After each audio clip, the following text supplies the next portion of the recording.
Hi, and welcome to another episode of Not Your Dad's Beer. Today we're at Euclid Hall, one of the best beer bars in downtown Denver. We're going to be doing something fun, Russian River's Pliny The Elder. So we're going to go ahead and crack it open, see what the hype's about, see if there's what's going on with the beer and why everyone loves it. And we're going to hop right into it. Stay tuned.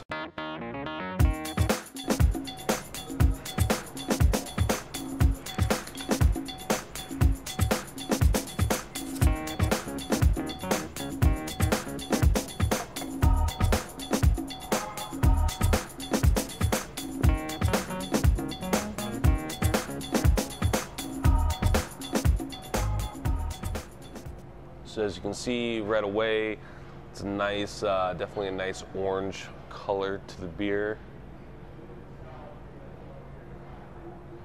It's a sticky head that sits right on top, really pretty, tight bubbles. Carbonation is perfect, streamed up through the very center. Definitely not geyser-like, but there's a lot going on here. Head just lingers. You can tell it's going to be nice and sticky with some incredible lacing to it. Overall, this looks like it's going to be a really fun beer. Okay, so we got the beer poured. Pliny The Elder by Russian River. It's coming in at 8%, so it's definitely considered a double. 7.5 to about 10.5 is where you're looking at for your double IPAs. So this falls right in there. We're going to give it a good swirl, get some oxygen in there, really bring out the nose. Let's go ahead and smell it and see what we get off of it, yeah? Tropical fruit, grapefruit right away. Almost sticky pineapple-like sweetness from the malt, blended with the hops. Almost a breadiness to it as well.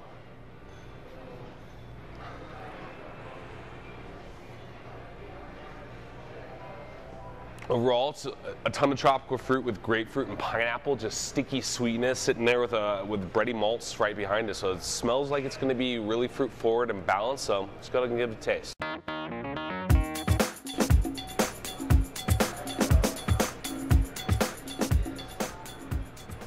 That is delicious. Right away, you get fruit up front. It's almost like passion fruit and grapefruit, maybe a little bit of papaya or mango. Maybe not mango. It's definitely tropical fruit that hits you right up on the front of the tongue. It comes in bready malts that kind of sweep over the entire palate with almost a dry, bitter finish to it. It definitely has a resinous quality to it. Big pine notes, you know, big Northwest California hops.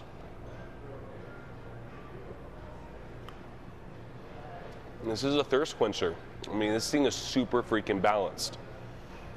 You can feel the weight of the alcohol, so you know it's there, but it's surprisingly super drinkable. You could go through pint after pint of this and it wouldn't be a problem. I like this beer a lot. This is probably the perfect summer beer. When I was out in San Francisco, this thing pours like water. There's really no comparison to how easily accessible it is in the San Francisco Bay Area. I mean, I can get a pint of this for 20, or not a pint, a pitcher for $22 at most bars. So it's kind of a steal.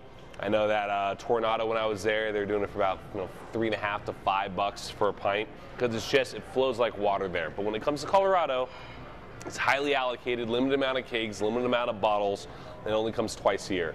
So, that being said,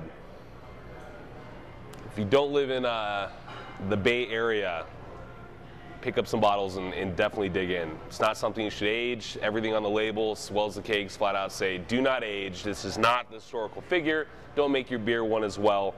Drink it now while it's there. And honestly, that's exactly what I'm doing. This is the last bottle that I found, last bottle from the last batch that came. So, I'm going to enjoy this today.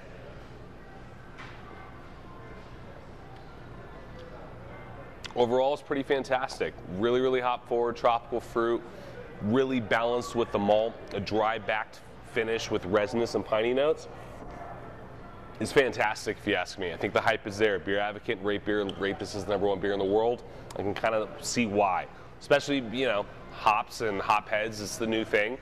It's been going on that way for a while. IPAs are getting bigger and bigger, so it's no wonder that, you know, what people want to drink is considered an IPA.